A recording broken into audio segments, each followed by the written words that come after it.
In the rolling hills of 19th century Yorkshire, there lived a reclusive woodcutter named Thomas Whitaker. A man of few words and fewer comforts, Thomas spent his days chopping firewood in the dense oak forests bordering the village of Harrowick.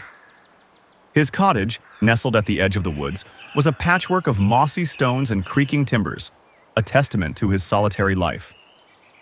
Though villagers whispered about his past, a widower, they said, who'd lost his wife to fever, Thomas cared little for gossip. His world was simple: axe, timber, and the rhythmic crunch of boots on autumn leaves.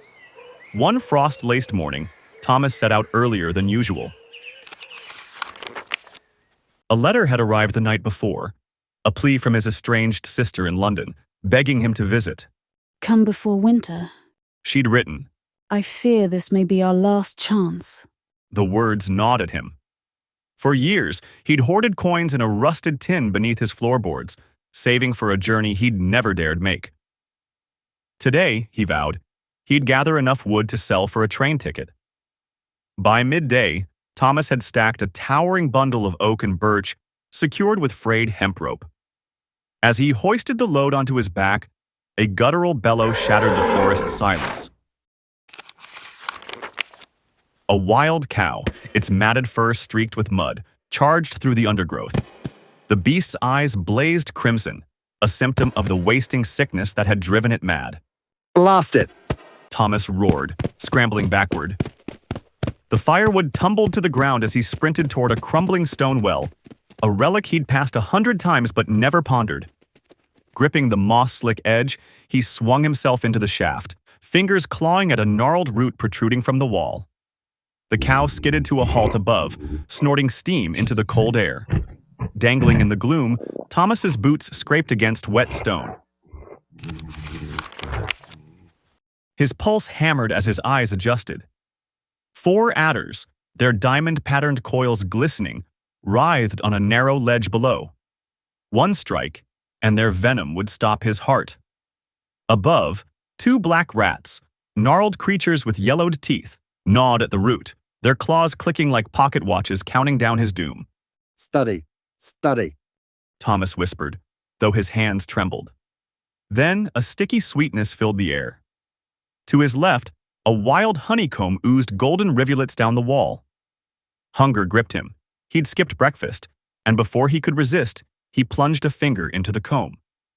The honey bloomed on his tongue, rich and floral, a fleeting comfort. "Just one more taste," He muttered, scooping another glob. The rat's chewing faded. The adder's hiss softened.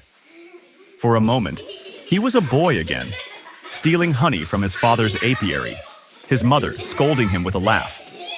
But nostalgia shattered as the root snapped. Thomas plummeted, screaming. The well's icy water swallowed him whole. When he surfaced, gasping, a 12-foot alligator, likely an escaped circus beast, lurked inches from his face, its jagged maw dripping with algae. The rats fled. The cow vanished.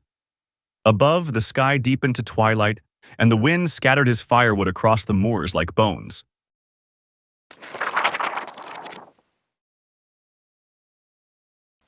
All right, let's break this down. Thomas's story is a roller coaster of cause and effect. The wild cow? That's life's chaos, unpredictable, brutal, and fast. The well? A trap of his own making. When we're desperate, we cling to the first solution we see, even if it's flawed. Now, those adders and the alligator? They're the consequences we know are there but ignore.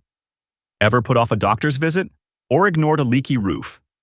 We see the danger, but we think, I'll handle it later. But here's the kicker. The honey? It's not just food, it's any distraction that numbs us to crisis. Scrolling through TikTok while your savings account bleeds dry. Binging Netflix instead of fixing your marriage. Thomas's mistake wasn't the well, it was choosing temporary sweetness over survival. And those rats? Time.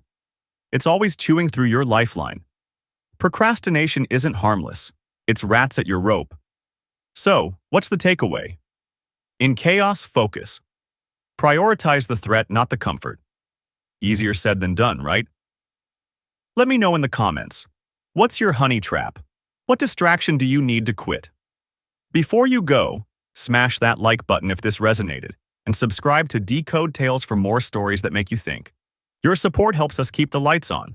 Until next time, stay sharp and avoid the well.